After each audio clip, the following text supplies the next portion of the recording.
LinkedIn News. You can build internal resources. That's what the study of psychology is about, building internal resources.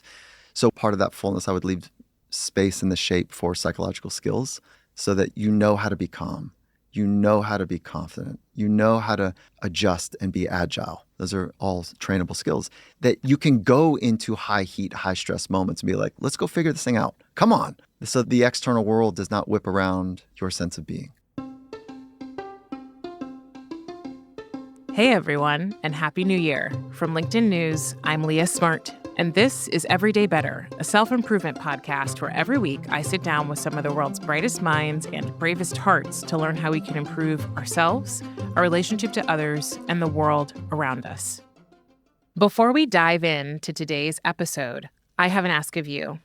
Myself and my team would love to hear what you think of our show and what would make it even more valuable for you in 2024. So if you're open to taking just a couple of minutes, we'd love for you to take our anonymous listener survey at www.linkedin.com/everydaybetter. That's www.linkedin.com/everydaybetter. All right, on to the episode. Welcome to 2024. January is a month when we think about who we want to become. We correct habits that aren't working. We create resolutions we want to live by and intentions for the year ahead. Why? Because we want to thrive. We want to absolutely love the lives that we're living. But without clarity on what to focus on, it's really easy to miss the mark. So this month, we're introducing a series. It's a roadmap for thriving in 4 essential areas: physical health, emotional health, relational health, and work health.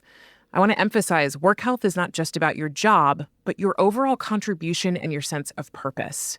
I promise, and research shows that if you give each or even one of these areas a little more clear and pointed intention and attention, it'll put you on an upward spiral that'll impact all of the other areas of your life. Now, if you go look up the elements of well-being, you're going to find so many models. Our focus is giving an umbrella to some of the most widely recognized pillars that are backed by research. We'll explore them in some specificity this month, but you'll continue to hear more on these pillars and the ways in which you can thrive throughout the year.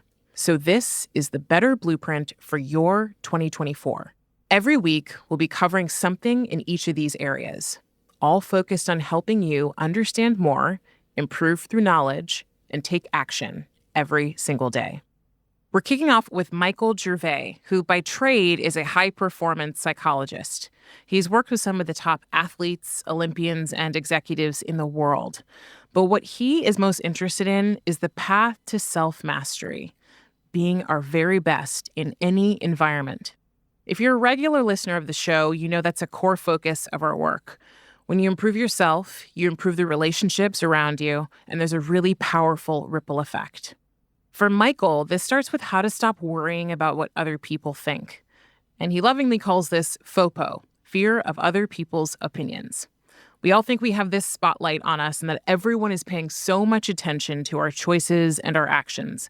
But the truth is, they aren't, because they also think they have a spotlight on them. So they're much more worried about themselves than they're worried about us.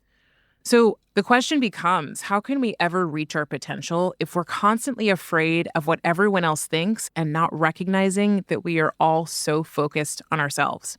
Now, there's a nuance in this. Michael says that we don't want to forget everyone in our lives' thoughts, opinions, and concerns or ideas. But he instead says we should let go of what most people think and be selective about whose opinions we choose to trust. I'm going to let Michael get into this, but it's the only way forward if you're going to make the changes that matter most to you in 2024. So enjoy, and here he is.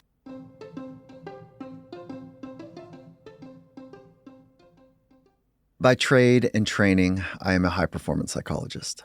And so what that means is that I get to spend my time with some of the best in the world across multiple disciplines, people that are literally pushing the frontier of what we understand for human potential.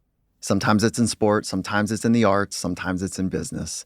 And the traditional study of psychology is the study of disorders and dysfunction. And this is the study of excellence and how you become your very best.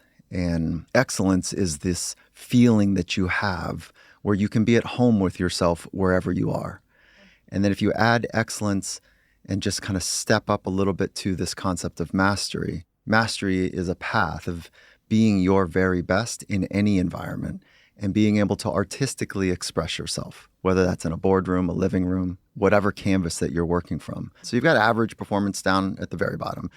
Then this idea of peak performance, and peak performance is less interesting to me because it's like you hit the mountaintop and then there's one place down because you don't stay anywhere, right? So the next is like, what is the sustainable best practices for high performance? So ignore the peak thought and just think about like sustaining high performance. And at some level that feels a bit exhausting, but there's brilliance in that. But the next level is, what is the path that I'm committed to? How do I want to approach my life? I have such reverence for those that commit fully to a path of mastery, both of self and craft. It's so much richer than peak performance. Yeah, doesn't it feel just in nature? There's so much more to go than just peaking. Right. I know you've worked with so many different kinds of people. You've worked with Olympians, you've worked with athletes. Like, tell me more about who you've worked with. Yeah, so there's more that I can't talk about because of fair. the code of the course. work. Yeah, but the ones that have been very public, Satya Nadella, CEO, and his leadership team at Microsoft has been one of the most dynamic, deep thinking, progressive, forward-leaning teams and people. In the sport world, you might recognize Kerry Walsh-Jennings. You might recognize the Seattle Seahawks, Misty May. These are some Olympians that have broken most of the world records. Seattle Seahawks, we got to a Super Bowl, won in dramatic fashion, got back-to-back Super Bowls. Love the Seahawks. Lost in dramatic fashion as well. Do you remember Red Bull Stratos? So Red Bull Stratos, Felix Baumgartner wanted to jump from the highest place on Earth. So he and his team built a capsule to take him up to 130,000 feet. So it's the stratosphere, the edge of the stratosphere. And he was going to jump. And I get called into those projects when they're incredibly dangerous, incredibly consequential, and we must invest in the quality of one's mind. And so I was able to work on that project where the brightest minds in aerospace weren't sure if his arms and legs were going to rip off when he traveled the speed of sound. So those are the types of projects. That's when you get called in. Those are the types of projects, yeah. Small things. Yeah. You might remember it was live on Fox. It was called Heaven Sent. I remember watching, like, he did something with Red Bull, the one that had the suit on that would go into basically wings and he would jump off of things and then fly. So this is one of those folks. He's one of the best in the world at what you just described. And he calls me up and he says, Mike, I'm going to jump from a plane at 30,000 feet, which is not a big deal for these folks. That's like what the airliners travel at. You need oxygen. It's just not a big deal for them. And he says, I'm going to jump into a 16-story net that we're going to build. It's about the size of a 4-car garage. And I'm going to do it without a parachute. What do you think? You in? For what? Yeah, right. And so, like, but that is binary. Yeah. If you miss, you die, right? And when you jump, you're jumping into a target the size of a stamp.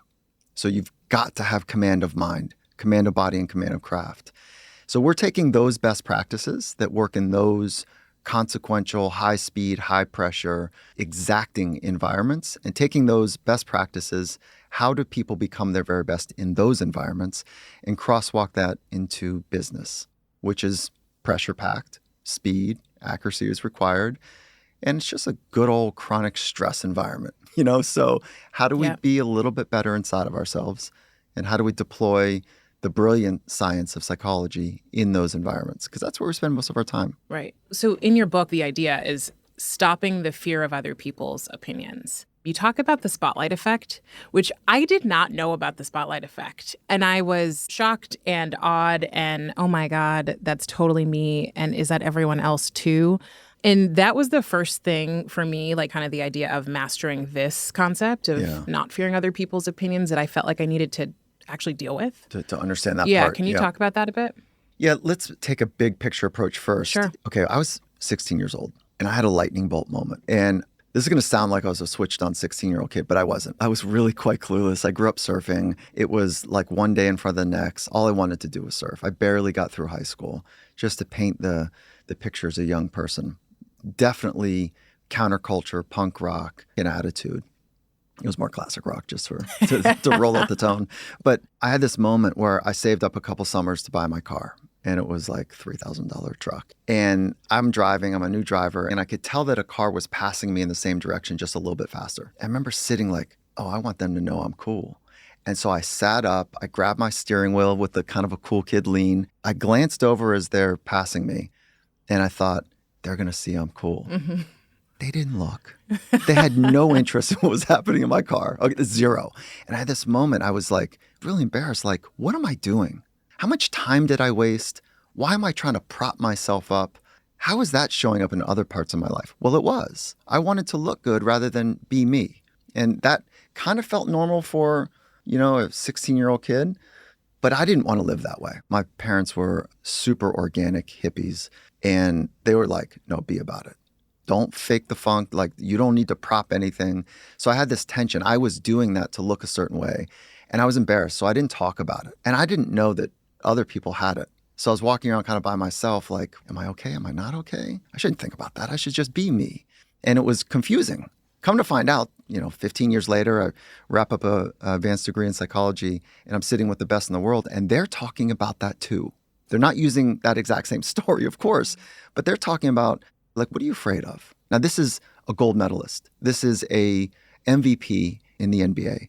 This is one of the best in the world in martial arts. And I'm asking them these questions, and these are individual clients, so not at the same time. And they're saying things like, no, I'm not afraid of getting hurt. That's not it. So what are you afraid of? Well, I'm afraid of failure. So if I stop the conversation right now and ask you, like, how do you think about failure? What is failure for you? I struggle with that because I am always trying to push on the failure isn't failure. Failure is learning. Failure is another avenue to doing something else. But if I go back and if I'm honest, even now, I'm like, failure for me is knowing there was potential somewhere that I chose not to approach and untap. So as you're talking about the car, I ran track in high school. I ran short distance and I was fast, but I wasn't as fast as some other people who were shorter. They had a little less muscle. They were able to sprint a little faster, but I was pretty fast. And I can remember in the 100-meter race, and my parents would tell me this, they would say, you start running and you're faster than everybody else. And then you look around and you realize nobody's next to you and you slow down. And I was like, wow. What am I doing? Correct. Yeah.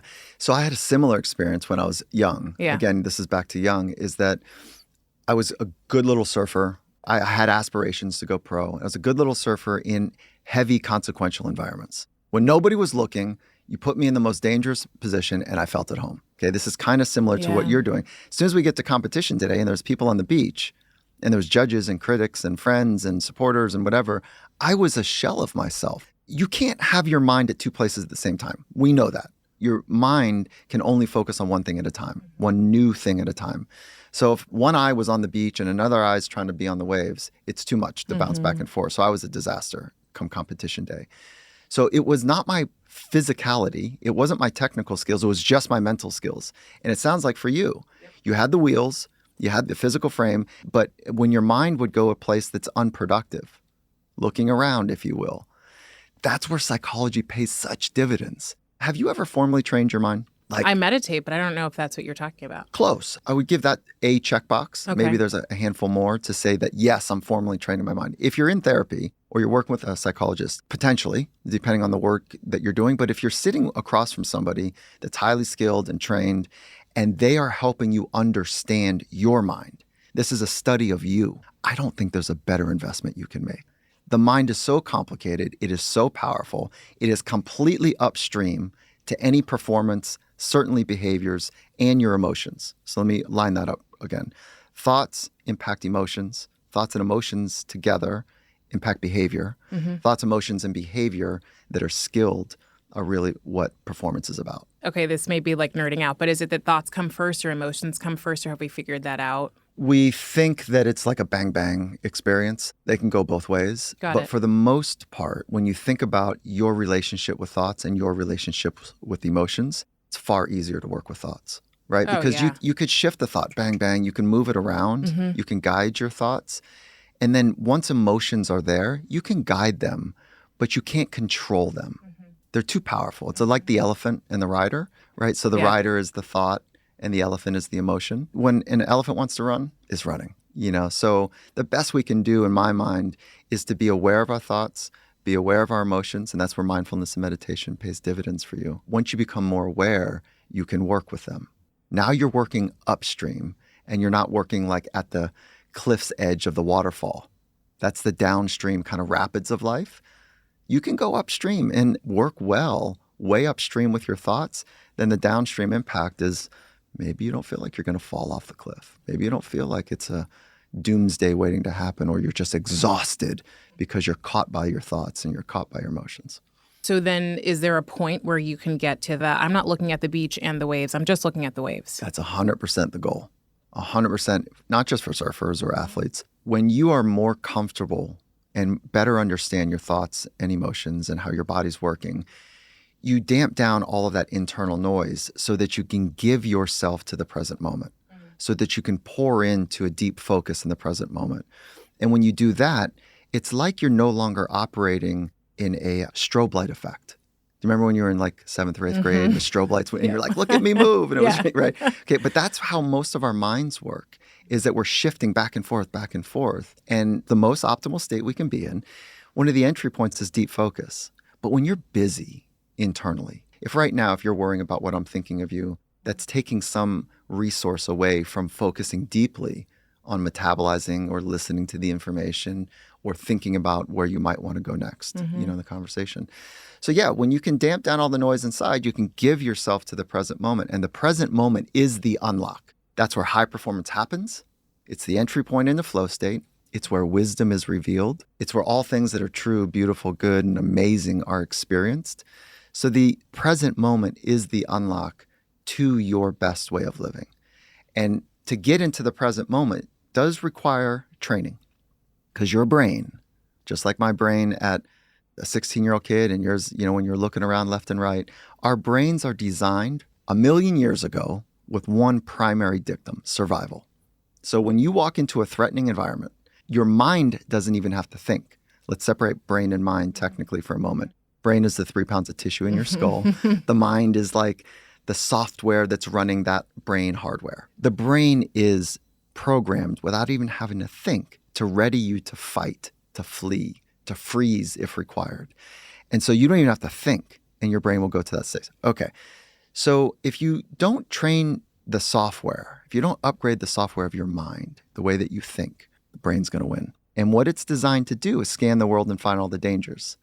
One of the great dangers that your great, great, great, great ancestry, and same with mine, passed to us today, is that if we were rejected from the tribe, it was a near-death sentence. We died. Yeah. Yeah. It's too hard to fight and forge and hunt and gather and raise kids. We need the pack. We are social beings masquerading like individual contributors to something. Like we're more like a coral reef than a board of nails hanging out together. So let me not get lost in the... The coral reef was I was like, ooh, yeah. You like that? Yeah. Well, I snorkeled in Australia and I was like, oh yeah, I see this. You see, that's how we are. Yeah. Yeah. But we act like we're separate selves.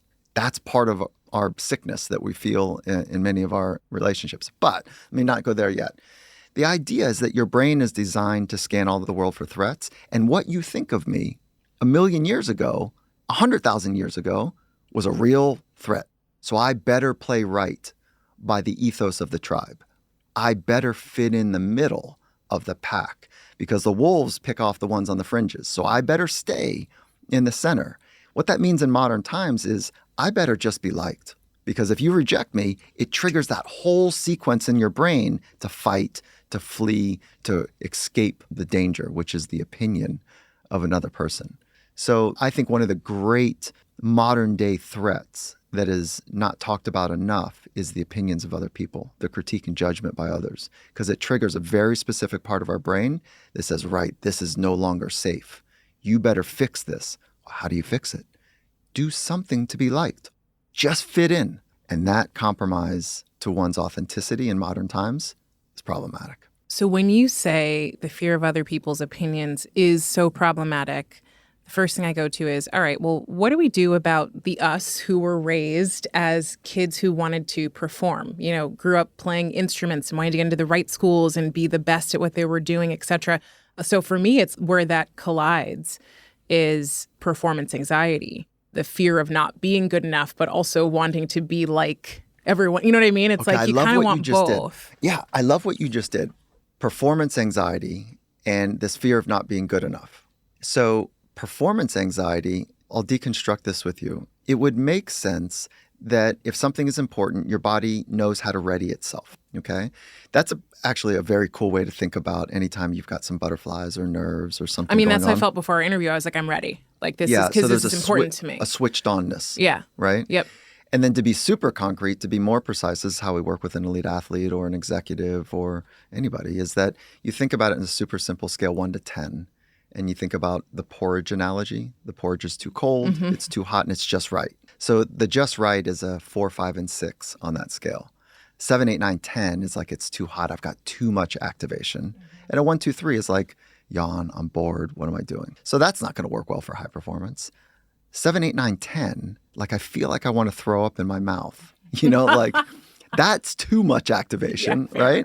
And that 4, 5, and 6 is you're in that slipstream where your thoughts are clear, your body's activated, you're thinking in an optimal way. And most people, if they don't train themselves, their mind, it's supposed to switch on. And it doesn't know when to stop. It just knows to switch on. And so how do you back it back down? 200,000 years ago, you just got away from the wildebeest. You got away from the saber-tooth tiger. And then naturally your body would start coming down with long exhales. Because when you're running, what do? Yeah. So a long exhale is paired with relaxation, reset. So that's why you see some of the radical benefits right now from science, from the breathing training. Long exhales will trigger your brain to say, it's okay, you're safe. There's no saber-tooth in your living room.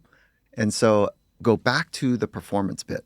As kids, I was one of those kids too. And our Western culture is obsessed with performance. We are obsessed. We force rank. There's one CEO, right? We love the top of the podium type of thing. We're constantly comparing ourselves to our best, but more easily we're comparing ourselves to what others are doing.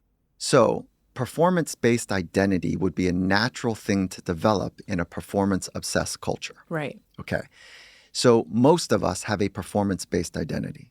That is, the way that you feel about yourself is relative to how well you perform, relative to how well others perform in that same type of thing. So there's a comparison extension in this. So that's why when you go to the mound or the start of the track, you feel like there's a threat response taking place. This is why public speaking is so hard for so many. It's one of the great fears because there's not somebody with a samurai sword in row 3 if you make a mistake. Like, what is the danger of public speaking? There's 50 sets of eyes staring at me, waiting for me to mess it up. That's it. Yeah. So it's the opinions of others. That's the great threat. What are they going to think of me? And our brain wants acceptance. Our brain says that's safety. Belonging is safety. So I'm scanning the world, trying to figure out if I'm being accepted or if I'm being rejected. And then I start making up a story. This is what anxiety really is. I make up a story about later, and left unchecked, it turns into a clinical disorder. Correct. Okay? You know this. Yes, I know this well. I lived with anxiety in college. Like, God, it is so hard, but there's a better way through this. But so when you leave your imagination unchecked and it goes to the future and chronically thinks about all the things that could go wrong, your body is supposed to ready itself for those wrongs. So your body comes up, you're scanning outside of yourself to see if you're okay. Think about how egregious that is to look to another person to see if you're okay. You have completely abandoned your philosophy, your body of work, your neighborhood that you came from, the family origin. You've completely abandoned all of your scar tissue, and you're going to just about ready to fall into 1,000 pieces and look for approval from another person. We can do better. But that is what happens for me, for best in the world that I work with, when they don't train their mind. They're looking for an outcome. Am I on the top of the leaderboard? They're looking for approval from another person. Am I okay in the eyes of them? And then I'm okay.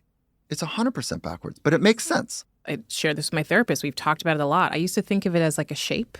And I would say to her, it's like, I'm a shape, and it's an empty shape. I know the outline of the shape, but everything inside feels empty. And what I did as a kid was let other people fill that shape. There you go. There was no place to go back to. It was like everyone else was putting their stuff in there, and that's what made me okay or not. And that's not even And then you attach real. to, yes, Ayn Rand talked about most people have a junkyard philosophy, a junkyard personal philosophy. Instead of like, so they grab a little bit of this, a little bit of that, a little bit of scrap metal here, and then it's cobbled together.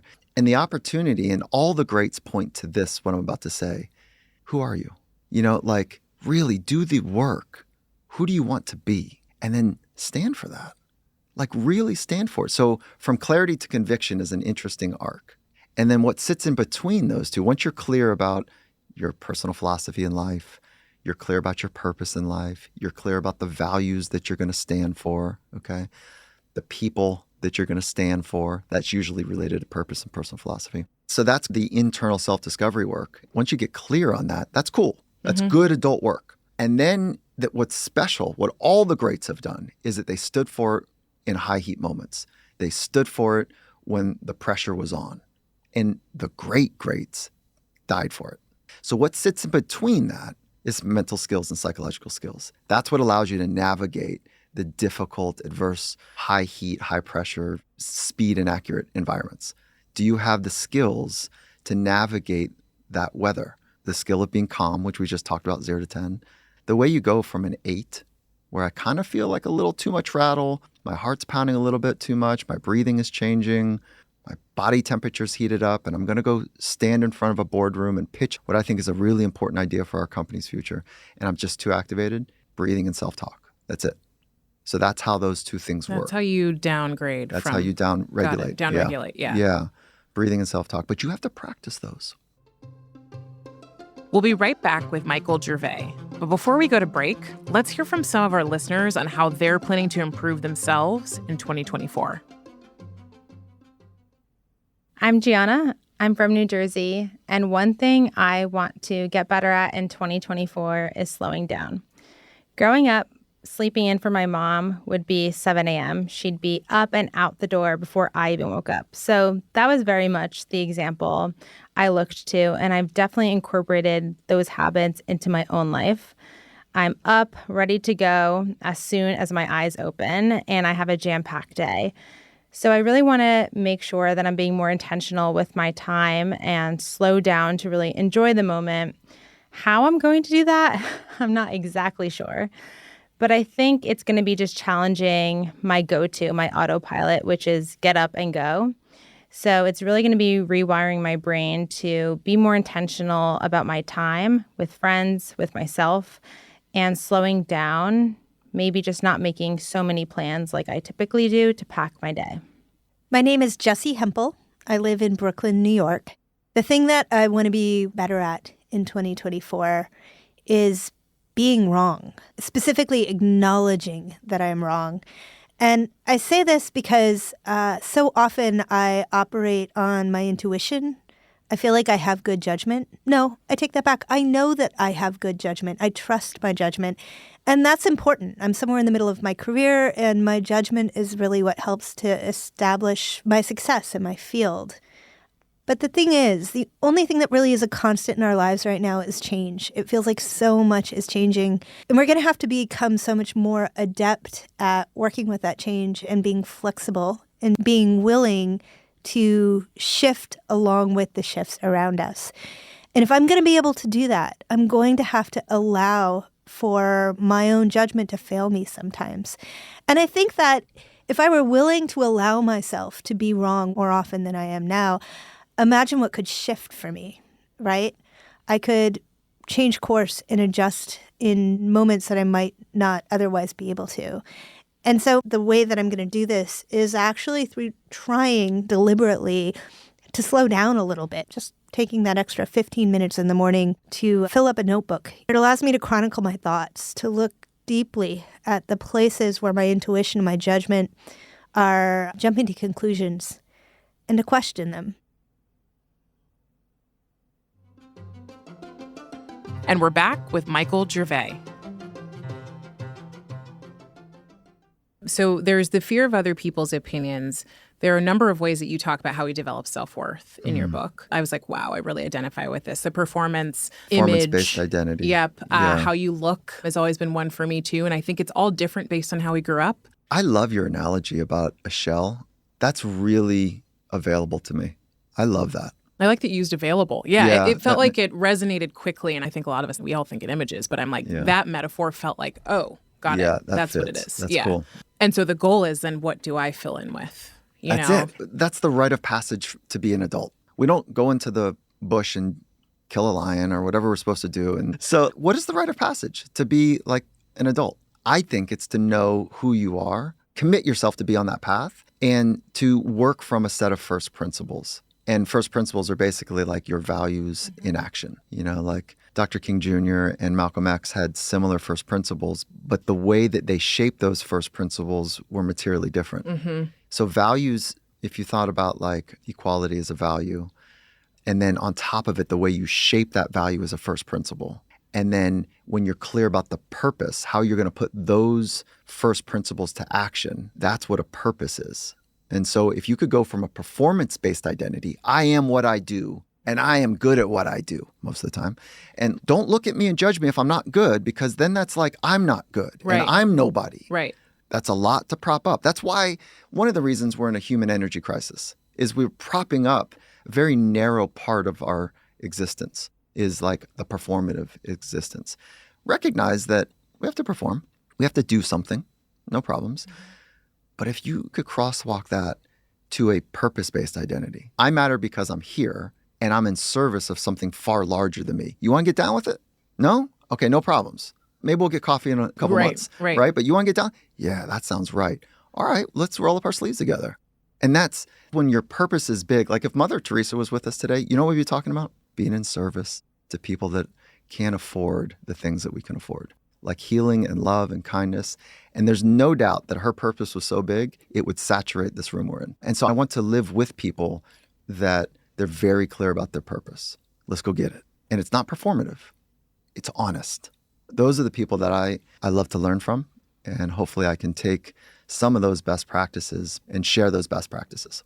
So the way that we start to shift out of fearing other people's opinions is by building our own sense of identity based in purpose. That's a house built on rocks or solid foundation versus sand kind of idea, right? Cool statement. Okay. So we start with that, and that's the like, what's my first set of principles, my first principle, my values? How does that look in action? Yes. Got it. Yeah. So we could play it out. We get out of the junkyard and actually create something that's our own. Well, it's like paper to pen first and get out of your own critic's mind. So if you were to think through people that inspire you, let's do like public figures. Oprah, Brene Brown. Okay, let's stick with those two just for ease. Yeah. I immediately go to one value that they both have, and I could quickly get to a second one. I'll hold those back. What values do you think they stand for? Vulnerability. That was my first one. So they're living it. That's clear, isn't it? So you value vulnerability. Yes. Okay. This is a clever way to get you to say vulnerability, right? Like, right? Okay, good. Okay, we got it. Yes. Got it. And what would be a second one? I mean, sharing would be something. Like I wouldn't go there. That's cool. Yeah. Yeah, I'm like, if Oprah just was vulnerable and just sat in her house, how would any of us have changed our perception and perspective on the world? That's cool. Same with Brene Brown. I think she has a pattern of going away. She does her research, she does her work, and she comes out with something that's a bang, and you go, whoa, that just changed me. But I don't think she'd be her if she couldn't come out and share. There you go. Okay, vulnerability and sharing. For both of those requires courage. So there's the kind of the flip of that coin of courage. Vulnerability is definitely courage. There's some risk in there. So risk and courage. I feel like you would value courage over risk. Yeah, it feels funny. Right. Yeah. So let's just play with those three for right now. So if you just took those three and then you started to shape one or two sentences about how those things would show up for you. And like you just started thinking about, what is my philosophy around courage and sharing and vulnerability? And you just wrote down some sentences. And maybe you had 12 sentences. I'd say get that thing down to like 10 words or 12 words, because you could remember that. You can't remember like three pages. All of it, right. Yeah, but you could get to a couple sentences, certainly one or two. And then that is the beginnings of your personal philosophy. It's kind of that simple. It's harder than it sounds to commit to it. And then you say, right, okay, so that's how I'm going to shape my thoughts, words, and actions. I'm going to shape them with courage, with vulnerability, and I'm going to share like what's honest or something, right? Yeah. And so once you have that in place, that becomes a bit of a bellwether for the quote unquote right words and right thoughts and right actions for you, not for anybody else. And so if you're in a high heat moment and you feel some sort of external pressure and you fall back because you've trained your mind, right? You've trained confidence. It's a trainable skill. You've trained calm. So when you're kind of in the too hot porridge that you can find that easy kind of slipstream, and you've trained deep focus, you've trained the mental skills, that you can choose thoughts, words, and actions lined up with those three values. You're winning. That's it. That's how you fill your own shape. And when you're in service of something far greater than you, like building homes for whatever, building wells for whatever. It doesn't have to be those two. It could be anything that you wanted. And you're honestly in service of that. You can't phase those people. Most people, though, are in service of looking good. I've definitely felt that and seen it in other people who I respect and admire and gone, okay, wait, is this person authentic or are they just trying to get people to look at them because of the way our world is shaped now with technology and social media? And I do feel like it's a balance of when you're honestly wanting something to be shared, there's the feeling of, I want people to see this. I want to put this out there. Yeah. But then it's easy to slip into the like, how am I performing out there? That would be the slippery slope. And when you're on that performance-based approach to life, you could become the best in the world. You could get really good at it. Because what sits right underneath a performance-based identity, when you value the performative part of you more than others, there's a little bit of anxiety that sits in there, really close to clinical anxiety, okay? There's some OCD perfectionism that sits right underneath there. There's a little bit of neuroticism, just an overall kind of craziness about, like, am I doing it right? And why aren't you doing it right too, teammate? And then right underneath that, there's a little... This is scary. Yeah. Do you recognize this in you or somebody else? Someone else, Someone of course. Else. Yeah, of course. I'll tell them about this later. One of my friends. Yeah. And then there's a little bit of narcissism. Like, my performance and my ideas, what I stand for is more important than yours. So we're going my way, right? But that all rests underneath a performance-based identity. Listen, it'll get you really good, but there's a cost. Most people that I know that have held a medal around their neck, that have held the trophy of whether it's in the tennis association or golf or football or basketball, like whatever, they barely have their lives together. You might want to have them over for dinner, a couple times. And then when you really know what's up, they go, whoa, this is pretty dark. It's hard to be partners with those people. It's hard to be a spouse. It's hard to be filling anything else around them because of their exacting nature, because it is about them. I didn't say this earlier, but right out of college, I went into pro sport and I was like, all right. And then I left. 3.5 seasons into it, I was like, this is bullshit. I cannot help a narcissistic fill in the blank, like have this megaphone and only talk about results and only talk about themselves.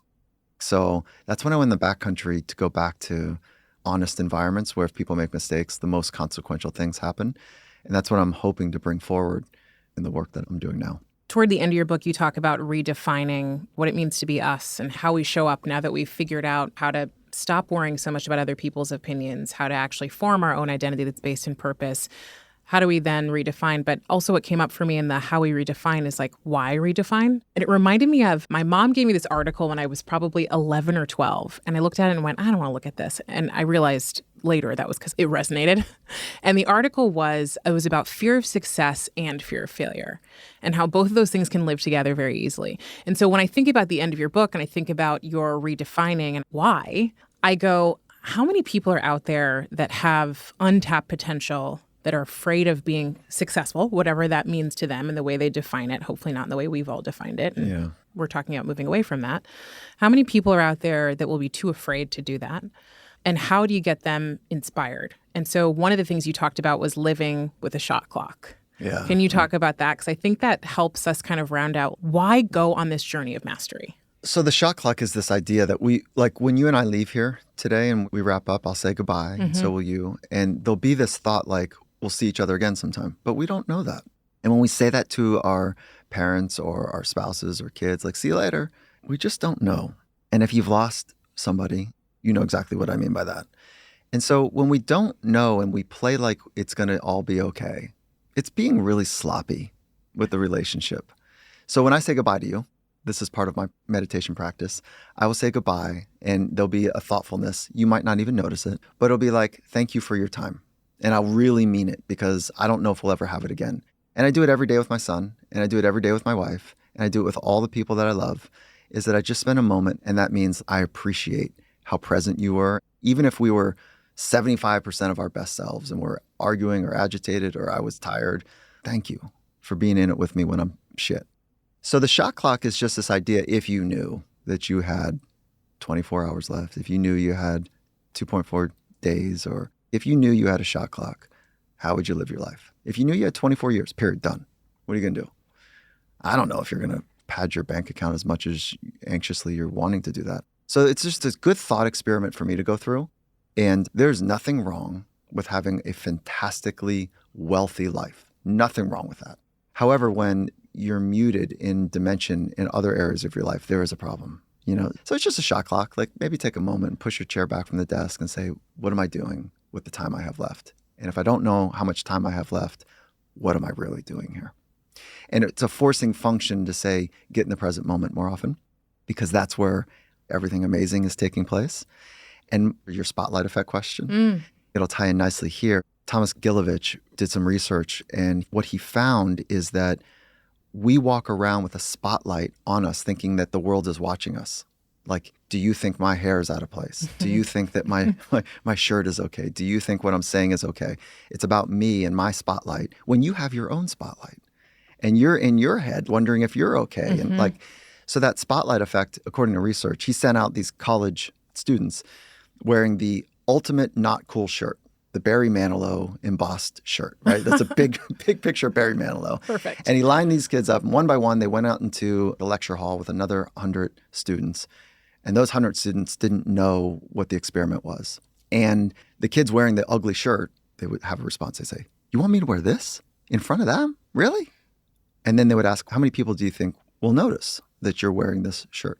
And the estimate was like, at least 50, probably more like 75. Come to find out, they were wrong by about 50%.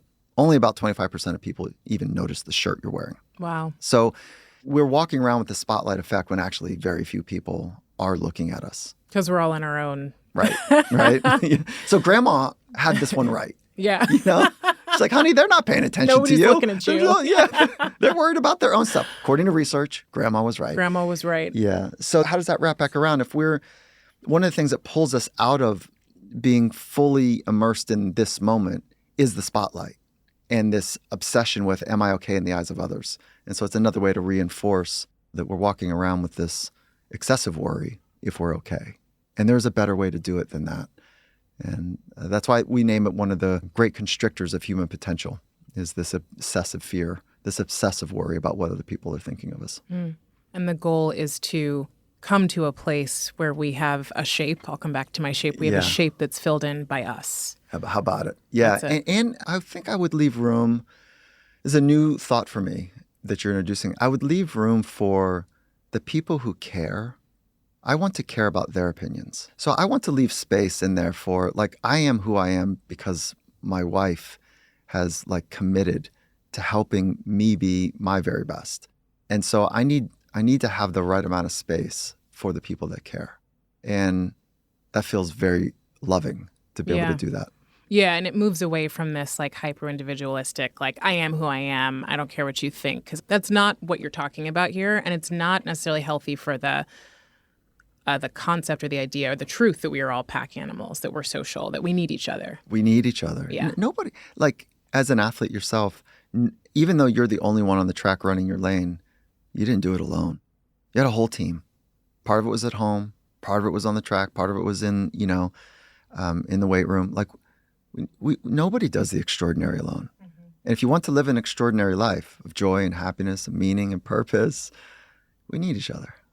And so if you're walking around with your spotlight, making sure you're okay, you never really are able to get in service of others because your life vest is not fastened properly. And so, the analogy, once your life vest is on, you can help another. So that idea is when you make an investment in your own psychology and your wellness, your sense of flourishing and the mechanical practices that support that, you can be there for others. But if you're all about you and thrashing in the rapids of life saying, oh my God, I'm so stressed. When somebody says that to me, you know what that means? Privately to me, non-judgmental, of course, is that, you don't have the right psychological skills to meet this moment. Okay, well, let's go to work. But when someone says, I'm so stressed out, that just means that the external demands are bigger than the internal resources. You can build internal resources. That's what the study of psychology is about. Building internal resources. So part of that fullness, I would leave space in the shape for psychological skills so that you know how to be calm. You know how to be confident. You know how to adjust and be agile. Those are all trainable skills that you can go into high heat, high stress moments and be like, let's go figure this thing out. Come on. So the external world does not whip around your sense of being. Wow. I'm going to have you complete these 3 statements. All right. So better humans are. Better humans are in service. And so I'm pointing to a purpose. I'm pointing to truly be in service. I have to be in the present moment. And to be in the present moment, I must train my mind. And so if we get to the end result, like we're in service of something bigger than us, that's purpose. Better work is investing in the psychology of people during work hours, putting psychology in the rhythm of business. Psychology in the rhythm of business. That's what we do in elite sport. Big sport is about 15 years ahead of big business. Okay, so 15 years ago in elite sport, you would ask every coach or athlete, like, how important is the mental part of the game? And what did they say? 100%. Yeah, right. Yeah. And then if you look at them sideways, like, it can't be 100. And you look at them to give them, and they go, well, at least 95. Mm-hmm. Right? Yeah. Right. So then what was happening 15 years ago, I'd say, like, okay, so what are you doing in service of building the mental part of the game? They go, oh, we got a good sports psych, like we got a therapist or we got a psychologist that's, right across town. 10 years ago, oh, we got a psychologist in the building, And so, yeah, we're progressive. 5 years ago, that psychologist no longer has an office. They are part of the fabric of the coaching staff, and they're teaching best practices to the coaches and to the athletes. It's not like one-on-one work. It's systemic. So inside the rhythm of business, you're teaching imagery, you're teaching meditation, you're teaching breathing training, you're teaching confidence training. You're not asking them to do it when they get home. And so in big business, that's where we're going to point to, is inside the rhythm of business, we're going to teach the required psychological skills for people to be their best. We're not going to burn and churn. That's sloppy. Yep. We're not going to extract the best of a human at the cost of their relationship with their kids. We're not doing that. The best of the best are going to do it differently. They're going to pour in so that people are fully present wherever they go. It's good for performance. It's good for well-being. It's good for bottom line. And it's good for just that sense of flourishing in life. That's what's coming. It's not there yet, but that's what's coming. That's what I'm hoping to give. Yeah. Yeah. There you go. And a better world has kindness in it. Oh, that's easy. Yeah, that's really easy. Simple. Yeah. Thank you so much for being here. It was great talking to you. And I loved getting to play with you in some of these values exercises, et cetera. But it was so fun. There's a ton more to learn from you. So I'm excited for the next book. Well, thank you for creating space for me to muse and have some fun. And I really appreciate being included in your community. So nice job on it, by the way, too. Thank you. Thank you. That was Michael Gervais, high-performance psychologist and self-mastery enthusiast. His book is The First Rule of Mastery: Stop Worrying What Other People Think of You. One big thing before we go.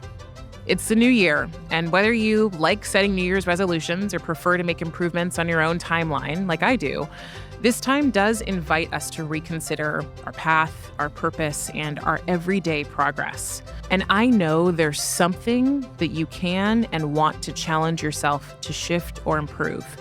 It doesn't have to be big, but it does have to be true to you.